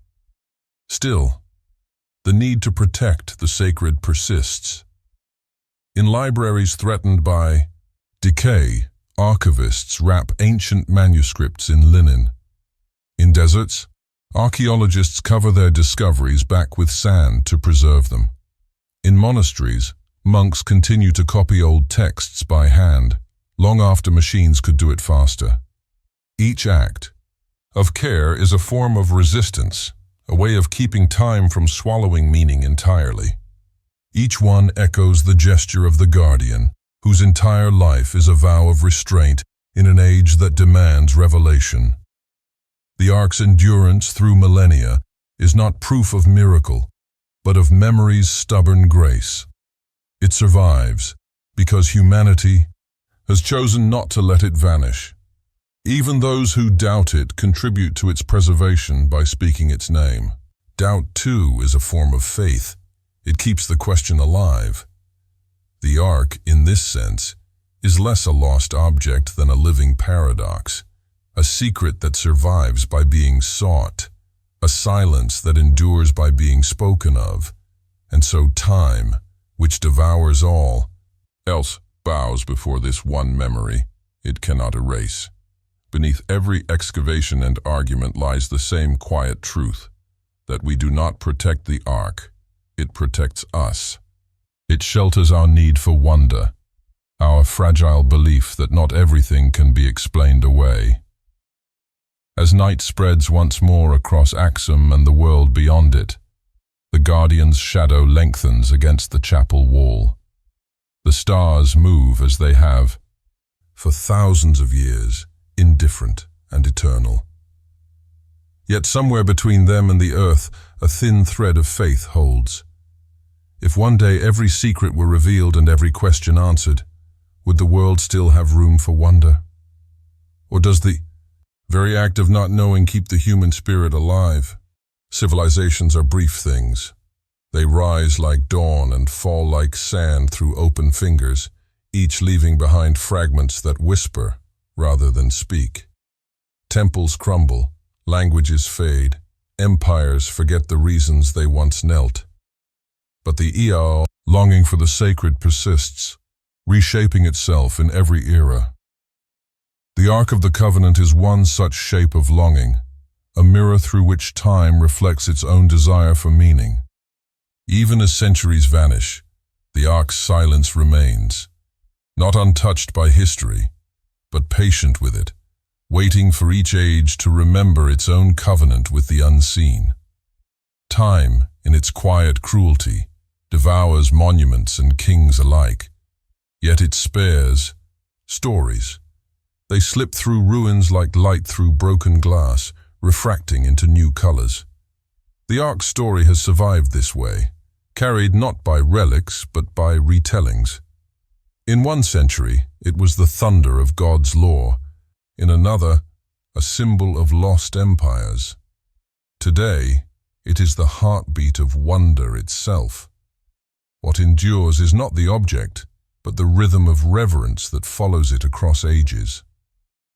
Perhaps that is its truest covenant, not between God and man, but between memory and time. Historians often describe civilizations as layers, strata of belief, ambition, and decay. If one could cut through them like sediment, the Ark would appear in every layer under a different name. To the Hebrews, it was Har-an Habrit, the chest of divine promise. To medieval knights, it was a relic of power. To philosophers, it became the vessel of wisdom. Each interpretation, like a century, built upon the last. The Ark changes as humanity changes, yet its core remains untouchable, a constant presence around which time itself revolves. In Axum, the monks say time bends around the sacred. When the guardian prays, they believe he anchors the present to eternity, holding the world in fragile balance. Whether or not this is true, the metaphor is exquisite. A man standing still so that time may continue to move. His vigil, unbroken through generations, transforms time into devotion. Each guardian inherits not an object, but a moment, a continuation of the first vow whispered thousands of years ago, to protect what must not be lost. In doing so, he joins the long, slow covenant that binds all who remember. Philosophers of history speak of the eternal return, the idea that all things recur in cycles. Perhaps this is the secret written between the Ark's golden cherubim, that the covenant was never about possession, but renewal. Each age rediscovers faith, not by finding the Ark, but by needing it again. Its silence calls when the world grows loud. Its hiddenness reminds us that not all truths survive exposure. In this way, the Ark has become time's teacher, demonstrating that the sacred does not age, only our ways of perceiving it do. Every empire that sought to claim it has passed into dust. Babylon fell. Rome waned.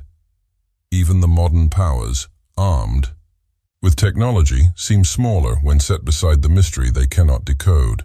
And yet, the Ark endures, untouched, unseen, steady as a heartbeat under the shifting sands of centuries. It is as if time itself protects it, refusing to let the relic belong wholly to any one generation. That, too, is a kind of covenant. Between transience and permanence, between what fades and what refuses to. In the halls of universities, scholars now study not the Ark's location, but its endurance. They ask how a story could survive so long without evidence. The answer, though unsatisfying to data, is simple. It survives because it must. Every civilization needs something unprovable to remind it of humility. The Ark serves that purpose, perfectly. A silence that outlives certainty. It humbles progress, reminding even the most enlightened minds that there are questions no light can penetrate without destroying the beauty of the dark. Perhaps that is why the Guardian's prayer has never changed. He does not ask for discovery or for proof. He asks only that the covenant remain unbroken, that time continue to honor mystery, His watch is not against thieves or scholars, but against forgetfulness.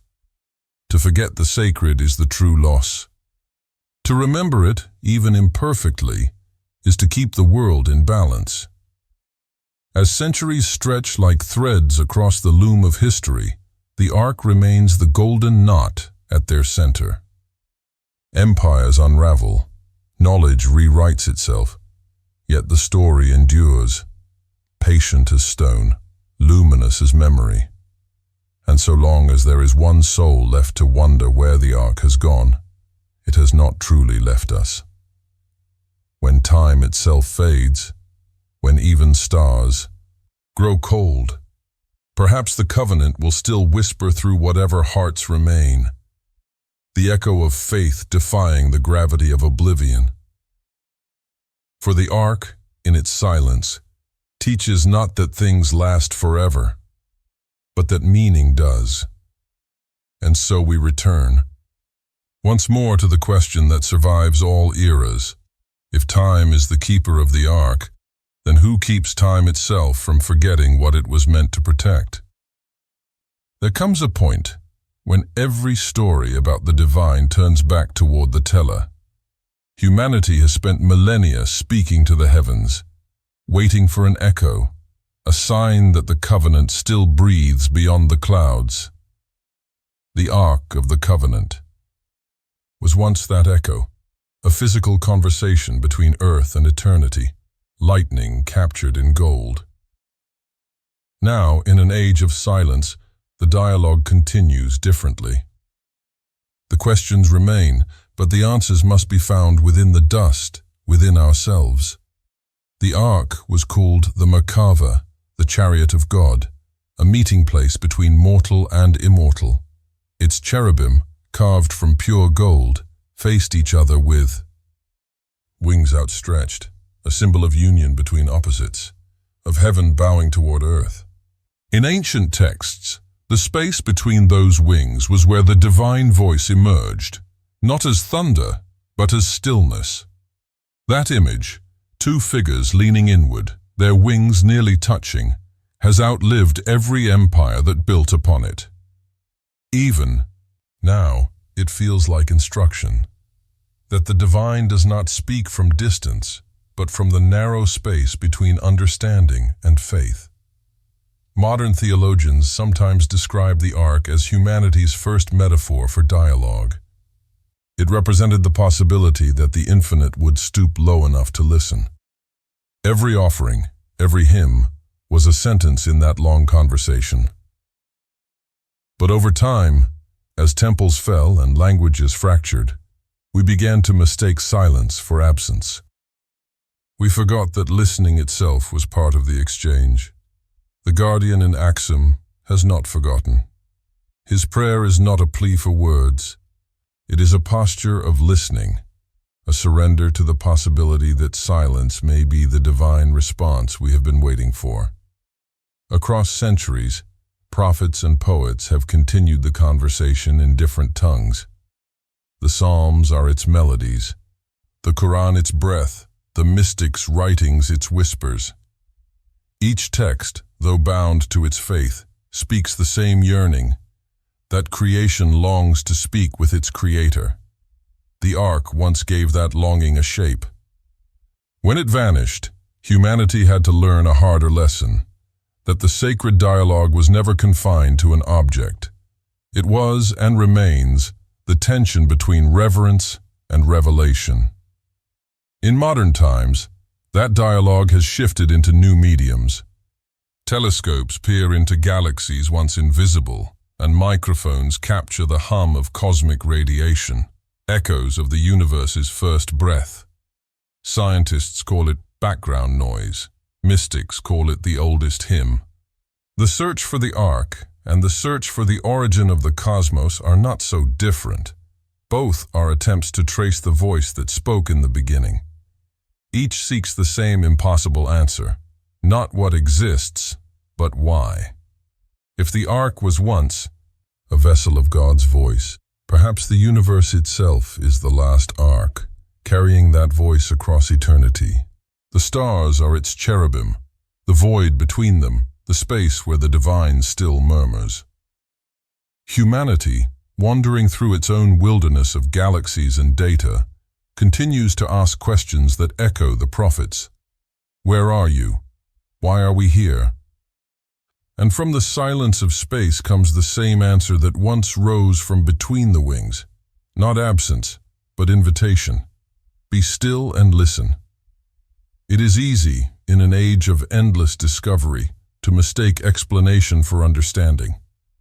We have sent machines beyond the reach of sunlight, yet we still kneel before mysteries no science can solve. Consciousness, love, awe. These are the modern names of the sacred. They are the relics of a conversation that has never ended, only changed its dialect.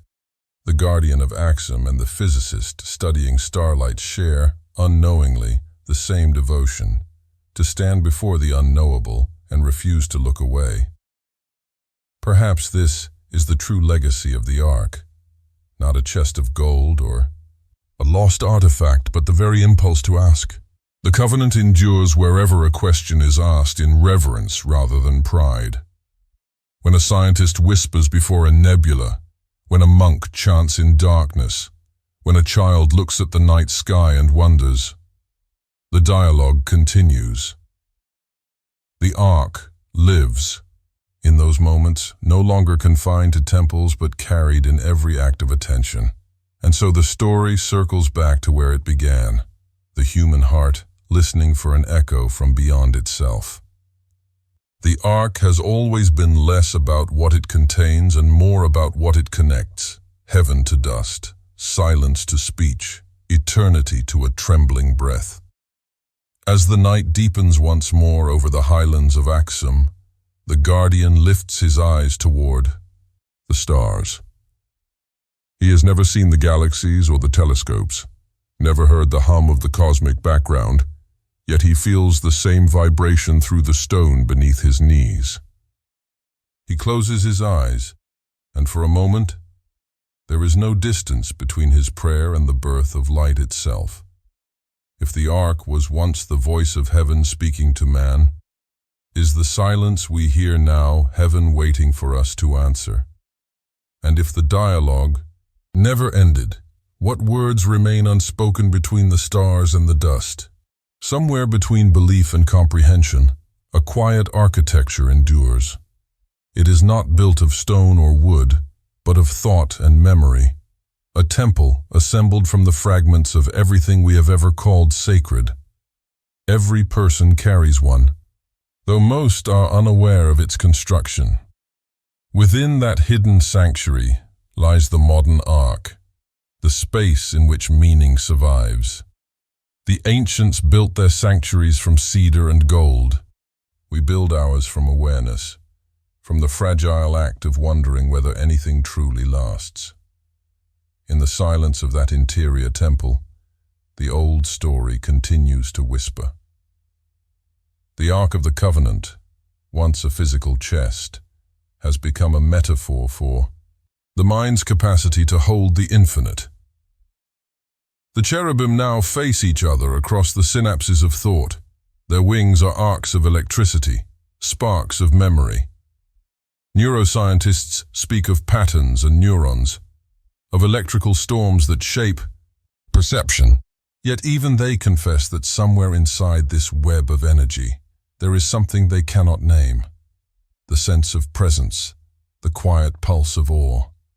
It is the same pulse that stirred in the hearts of those who once stood before the Ark's golden lid. The materials have changed, but the mystery remains. Philosophers of the last century called this inner presence the sacred self, not a self defined by ego or knowledge, but by reverence. It is the part of consciousness that kneels before the unknown. The guardian in Axum and the thinker in a dim laboratory share this same posture of mind, stillness before mystery. When one prays and the other calculates, both reach for the same, light through different languages. The Ark connects them invisibly, a reminder that faith and reason are not enemies, but reflections of each other, mirrored wings over the same silence. But the modern mind is restless. It fears stillness, equating quiet with emptiness. In a world that thrives on explanation, mystery has become almost subversive. We dissect, decode, translate, until meaning is laid bare and lifeless. Yet even now, something in us resists total illumination. We keep secret journals, unspoken memories, private rituals. We hide what we love, not out of shame, but out of instinct. This instinct is ancient. It is the guardian within us, preserving the sacred from erosion. Without it, wonder would evaporate in the glare of analysis. In meditation halls and hospitals, in cities of noise and deserts of silence, people still seek the threshold where the measurable ends. Psychologists call it transcendence, the moment when self dissolves into something larger. It is here, they say, that healing begins, when the mind, exhausted by its need to control, finally bows to something it cannot define. The ancients would have called that something the presence, the same presence said to dwell above the ark between the wings of the cherubim. What once hovered over gold now hovers over consciousness. The ark was never lost. It merely changed its dwelling. And yet, to live with this awareness is not easy. To hold mystery inside the mind is to carry both light and burden. Too much light blinds. Too much weight breaks. The balance between them is delicate, and perhaps that is why the old stories persist, to remind us of proportion. The arcs. Dimensions described so precisely in Scripture may have been more than craftsmanship. They were instruction. That holiness requires measure, that even the infinite must rest within limits to be bearable. In that sense, the human mind, with all its boundaries and flaws, is the perfect vessel for the divine. Finite enough to contain wonder without being consumed by it. Sometimes, when night falls and the city grows still, the boundary between the external and the internal temple begins to blur. The hum of traffic fades, replaced by the low rhythm of breath. In that rhythm, faint but unmistakable, there is the same cadence that once filled the desert, the pulse of a covenant carried forward through time. The mind, like the ark, becomes both container and contained, both witness and mystery. And in that realization, something shifts. The search for the sacred becomes the discovery that we have been its sanctuary all along. It may be that the guardian in Axum and the quiet dreamer in a modern room share the same inheritance. Both protect something invisible. Both believe that silence deserves defense. The ark, the mind, the soul, these are not separate sanctuaries but facets of the same temple. The divine, having withdrawn from the world of objects, now waits to be rediscovered in the interior world of awareness. And when we finally open that inner door, we may find not blinding light or commandments carved in stone, but something gentler. A breath, a whisper, a reminder that the sacred was never elsewhere. It was always within, waiting patiently behind the veil of thought. If the ark now rests in the temple of the mind, what then becomes of the guardian? Is he a man behind a wall, or is he the stillness within us that refuses to let wonder die? In the growing twilight of the modern age, knowledge has become a lantern so bright that it blinds us to the dark it cannot reach. We live in a world illuminated by explanation, surrounded by proof, yet starved of meaning. Science maps the galaxies, traces the origin of life, and even deciphers the music of atoms. And still, somewhere deep within, the old hunger stirs. It is the same hunger that once drove priests to carry the ark across deserts. The yearning, not merely to know, but to belong. For knowledge answers the how, but belief whispers the why. And between those two voices lies the narrow bridge on which humanity has always walked. The Ark has become the perfect metaphor for that bridge. To the rational mind, it is a relic, a box once real, now mythologized by centuries of reverence. To the heart, it remains alive, glowing faintly through layers of doubt. Its silence speaks a truth that no microscope can measure. That meaning is not the absence of ignorance, but the presence of wonder. Even Einstein, whose equations describe the curvature of space, admitted to a cosmic religious feeling, the sense that behind the harmony of natural law, there lingered a mind greater than comprehension. That feeling is the modern Ark, hidden not in temples, but in curiosity itself. Physicists speak of light as both particle and wave, existing in two states at once, contradicting yet completing itself. Belief and reason, too, share this paradox. They are not enemies but twin forms of light. One defines the path, the other gives it purpose. In their union lies a truth older than Scripture, that the universe, like faith, reveals itself only to those who can hold contradiction without breaking it. The Ark's cherubim still face each other, wings almost touching, suspended between separation and unity. Their silent gaze becomes the image of that paradox, two halves of understanding leaning toward the same mystery. In monasteries and laboratories alike, the same tension endures. A monk kneels before a candle, tracing infinity in silence. A physicist watches the slow dance of particles in a collider, searching for the pattern behind chaos. Both are engaged in acts of faith. Both guard the unseen. The monk believes that truth reveals itself through surrender. The scientist believes it reveals itself through pursuit. But perhaps revelation needs both, surrender and pursuit, just as lightning needs both cloud and ground to exist. The Ark's ancient thunder was never only divine wrath. It was the meeting of opposites, the spark born of longing. In the last century, theologians and scientists began to speak to each other again after long estrangement. Quantum physics had reopened the question of mystery, the realization that observation itself changes reality, that the universe responds to being seen. Suddenly, faith found new metaphors, and science found new humility. It was as if the Ark, long buried, had flickered open for a moment, revealing not commandments but connection. Both fields began to circle the same unspoken truth. That consciousness, the human act of awareness, is part of the equation.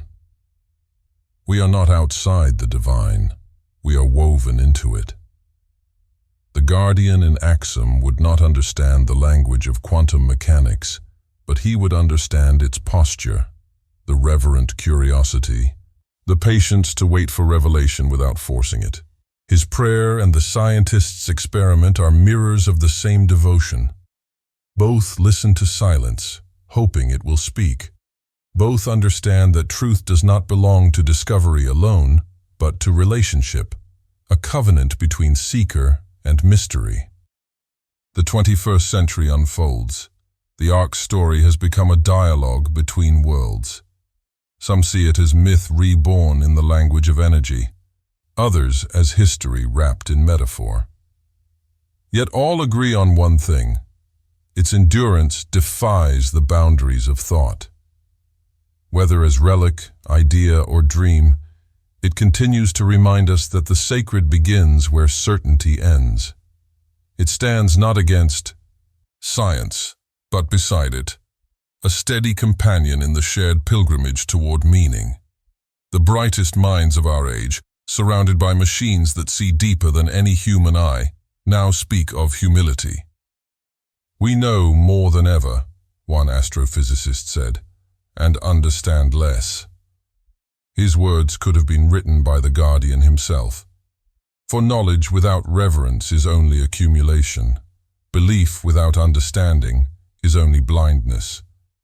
Between them lies the light we are meant to walk in, soft, incomplete, alive.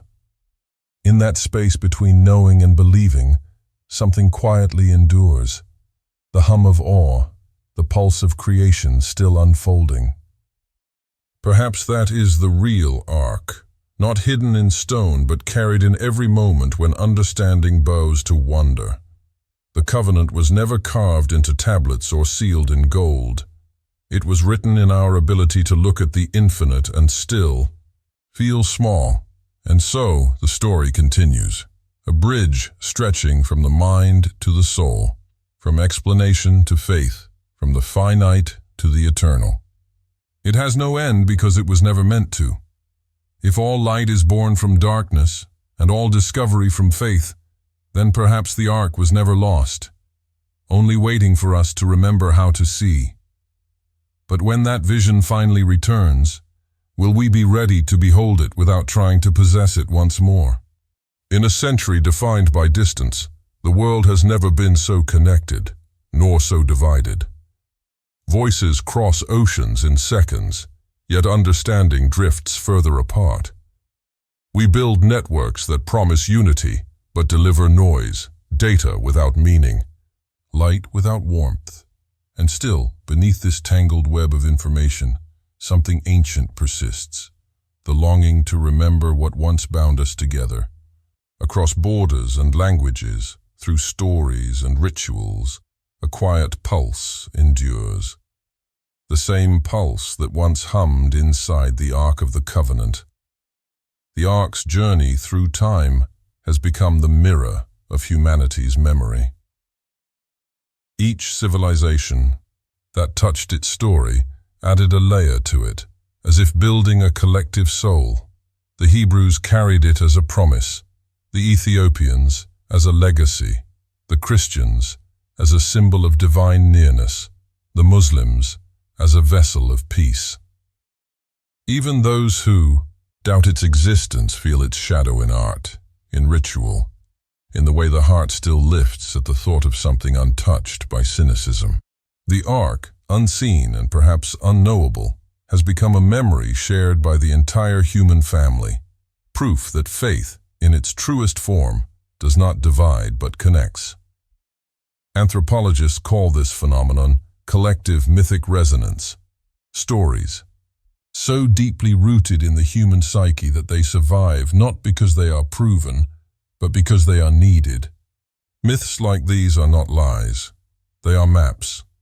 They guide us toward truths we cannot bear to lose. The Ark's story endures because it points to something essential, the idea that the divine once chose to dwell among us, that the sacred once trusted the human heart enough to rest within it. Whether taken literally or symbolically, that memory offers belonging in a fragmented world. In the silence of the Axum Chapel, where a single man keeps his endless vigil, this belonging still breathes. He is not guarding a nation's treasure, but humanity's continuity, the fragile thread that connects the sacred past to a faithless present. His presence reminds us that some memories must be lived, not just remembered. While the world races ahead, the guardian remains still, and in his stillness, he holds the world together a little longer. Scientists studying cultural transmission describe memory as a pattern, a rhythm of recurrence encoded in generations. When one story survives across millennia, they say, it does so because it serves a purpose larger than explanation. It becomes a kind of shared heartbeat, a moral compass disguised as legend. The Ark is such a pattern. Its persistence is the subconscious of our species reminding itself that something greater than progress must endure. Reverence. In moments of global crisis, when the earth trembles or the skies burn, People instinctively reach back towards symbols older than fear. Some pray, some light candles, some simply close their eyes and listen. That reflex, that inward turning, is the echo of the Ark's covenant, the instinct to return to the source of meaning when the world frays. It is the memory of having once walked with the divine and the hope that we might again. Artists and thinkers have begun to reimagine this shared memory for the modern world. In films and symphonies, in poems and digital art, the Ark appears again, not as an artifact, but as metaphor. It glows in abstract lines, hums in ambient music, flickers in virtual temples made of code. These new mediums, though born of silicon and signal, serve the same purpose as the old gold and acacia, to house the intangible. Humanity, even in its most advanced form, continues to build arks, places where memory can rest safely from the erosion of noise. In this way, the Ark has transcended religion and become the shape of meaning itself. Its story survives not because of faith alone, but because it answers an ache common to every heart, the need to feel that the sacred has not abandoned us. We have turned its legend into architecture, literature, technology, and now consciousness itself. It is the unbroken thread between the cave painting and the quantum field, between a whispered prayer and a line of code. When night falls, satellites orbit above the darkened Earth, their lights tracing invisible lines between continents. Somewhere below, the Guardian still prays, his voice inaudible to the machines that map everything except devotion. Yet perhaps those lines of orbit and his murmured words belong to the same pattern, a web of continuity binding the world, fragile yet enduring. The Ark, whether hidden in a chapel or carried in human memory, is the still point where all of that motion meets. And so the story circles once more to its simplest truth. The sacred was never lost, only shared, divided into countless hearts, so that no single fall could erase it. If every generation inherits the Ark's silence, then what will ours do with it? Will we guard it as a memory that binds us, or reduce it to myth and let it fade into static? The story of the Ark has always been a story of endurance, a chain of devotion passed hand to hand, unseen but unbroken. Every guardian in Axum has lived and died in the same rhythm: silence, prayer, and solitude. When one breath ends, another begins, and the covenant continues. Yet as the modern world presses closer to the chapel gates, the weight of that vigil grows heavier. The Guardian's solitude is no longer isolation, it is resistance. And resistance, like faith, requires renewal. In recent years, a quiet unease has settled over Axum. The world outside has changed. War, famine, politics, the slow creep of technology. But within the chapel walls, the same breath of incense still rises. Visitors bring cameras, drones, microphones, each seeking a glimpse of what has survived 3,000 years. They do not understand that to look is to break the spell. The Guardian watches them from the shadow of the doorway, his face unreadable. He knows what they do not, that revelation is fragile, and the sacred cannot survive exposure. There comes a moment always when the Guardian begins to age faster than time itself. His steps grow slower, his prayers shorter. He feels the rhythm of his life narrowing to a final heartbeat. There is no ceremony for his passing, no audience, no eulogy. Only the moment when the torch must change hands, when the covenant chooses another to continue the silence. Tradition says the new Guardian is not appointed but found. He does not seek the role. He is drawn to it, often without knowing why. A monk may feel a dream stirring, a quiet calling that refuses to fade. And when he steps into the chapel for the first time, the air recognizes him. The final act of every guardian is the same. He spends one night alone beside the ark, praying in darkness. No one knows what passes in that hour, what he sees, what he feels, what he understands. Some say he glimpses light, not blinding but soft, like dawn seen from beneath the sea. Others believe he hears the echo of the first commandment, the voice that once spoke through thunder. But perhaps it is simpler than that. Perhaps he merely feels the weight of peace, the acceptance that his life has been enough. By dawn, he lies still, and the silence resumes as if time itself had paused to listen. The next guardian steps forward. He does not open the lid or speak aloud. He kneels, touches the floor, and breathes the same ancient vow, to guard what must not be seen, to remember what must not be forgotten. Outside, the world continues. Planes cross the sky, news feeds pulse with new crises. But inside the chapel, eternity resets itself. The chain remains unbroken, yet something subtle has changed. For the first time, the new guardian feels the world pressing in through the walls. He hears the hum of power lines, the distant thrum of engines. The line between sacred and ordinary has thinned. Even in Axum, modern life whispers of speed, exposure, and noise. He wonders if the time has come for the covenant to shift again, not to end, but to expand. Perhaps the age of a single guardian watching over a single ark is passing, and a new kind of guardianship is beginning. He does not imagine a grand revelation, nor a world suddenly made faithful. He imagines something quieter, millions of small guardians scattered across the earth.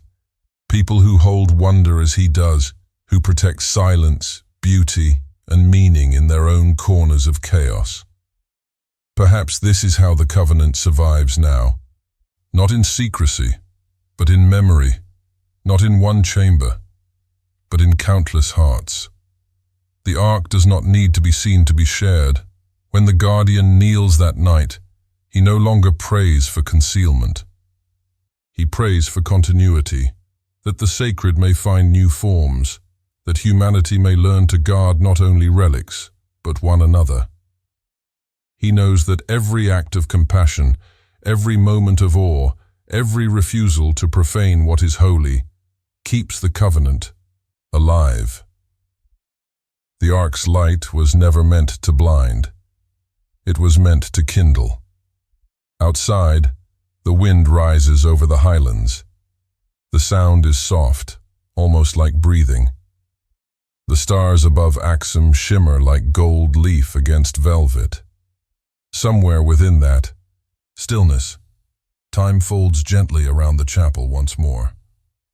The guardian's vigil continues, but the circle has widened. The ark's silence is no longer confined to a single room. It hums now through memory, through art, through the quiet persistence of reverence in an age that has forgotten how to bow. And so the story of the ark draws close to its final turn. Not an ending, but a handover. The torch of guardianship passes from one life to all lives, from one heart to many. The covenant, once carved in stone and carried across deserts, now rests in breath and thought. If the sacred no longer needs a single keeper, then who among us will hear the call to guard it? And when the last guardian's voice fades into silence, will the world remember what his watch was meant to protect? Dawn breaks over Axum with a hush that feels older than sound. The air is thin, cool, fragrant with dust and myrrh. The first rays of sunlight spill over the chapel's roof, gilding its rusted edges, turning iron into gold for a brief and merciful moment. Inside, the guardian rises from his knees. His joints ache, his breath trembles. Yet his face carries that quiet expression found only in those who have looked at eternity and accepted its distance. He has watched over a mystery that never needed proof. And now, as the world wakes beyond the walls, he knows his watch is ending. For the first time in centuries, no successor waits outside the chapel gate. The line of chosen keepers has reached its quiet conclusion, not from neglect, but from transformation. The world beyond has changed too much to sustain the old pattern. Where once there were deserts and pilgrims, there are highways and screens. Where once silence reigned, there is constant noise. Yet perhaps this too is part of the plan. For the covenant was never about preservation alone. It was about passage, the transmission of reverence from one age to the next. The guardian understands that his vigil has not failed. It has fulfilled itself. He walks slowly toward the curtain that conceals the ark. The air within the chamber feels heavier now, humming with the same low vibration that has carried through centuries of prayer. No one knows what lies beyond that veil, not even him. For even he has obeyed the ancient law, look, but do not see. He closes his eyes and places his hand against the fabric. Beneath his palm, he feels warmth. Not heat, but the pulse of something alive. It is not the pulse of gold or wood. It is the pulse of continuity. Outside, the city begins to stir. A child's laughter, the clatter of hooves on stone, the faint hum of engines far away. The guardian smiles. The sacred has never left the world. It has only changed its language. Where once the ark's light shone from a single place, it now flickers within countless souls. The people who wake this morning, unaware of his vigil, are the new keepers of the covenant. They carry it in the ways they love, forgive, create, and remember. The guardian's silence has become the world's inheritance. He turns toward the doorway and steps into the sunlight. The warmth settles across his face, and for a moment, he imagines he can see all of time unfolding before him. The deserts of Sinai, the temples of Jerusalem, the mountains of Ethiopia, the faces of those who carried this story through fire and exile, they are all here, folded into the same breath, the same light. The ark, whether resting within the chapel or within memory, is no longer an object. It is the sum of every act of reverence the human heart has ever known. He walks to the edge of the courtyard and sits beside the olive tree that has watched as many guardians come and go as there are stars above him. The wind moves gently through, its branches scattering gold and shadow across his hands. His eyes close, and in that final stillness, he feels not the end of duty but its completion. He understands, at last, that the ark was never meant to be protected from humanity. It was humanity that needed protection from forgetting the sacred. The watch was never about the object behind the curtain, but the silence it inspired. Somewhere, far beyond Axum, a child looks up at the night sky and feels a flicker of wonder. A scientist pauses before a discovery too beautiful to explain. A mother hums a lullaby older than words. A monk lights a candle and whispers a name he cannot define. In each of these moments, the covenant continues, renewed, rewritten, alive. The ark has scattered itself into 1,000 fragments of memory, each shining faintly in the dark. When the monks enter the chapel the next morning, they find the guardian seated beneath the olive tree, his eyes closed, his hands folded peacefully on his lap. The air feels unchanged, and yet everything has shifted. The chapel is silent, but not empty. The covenant has outgrown its walls. Perhaps, somewhere unseen, the ark still hums, not as a relic, but as the heartbeat of meaning itself. The guardian's breath has joined that hum, carried outward like a song that never truly ends. And so, After all the wars, all the prayers, all the searching, the mystery remains. Not lost, not found, but alive. A single thread woven through the vast fabric of time. It does not need to be seen, for it is already everywhere. The last guardian has laid down his watch, but the ark endures, in the heart that still wonders, in the silence that still listens. The covenant is no longer a law or a relic. It is the very act of remembrance. And so the question echoes once more, softer now, but infinite. If the ark has always been within us, then perhaps we were never its keepers at all.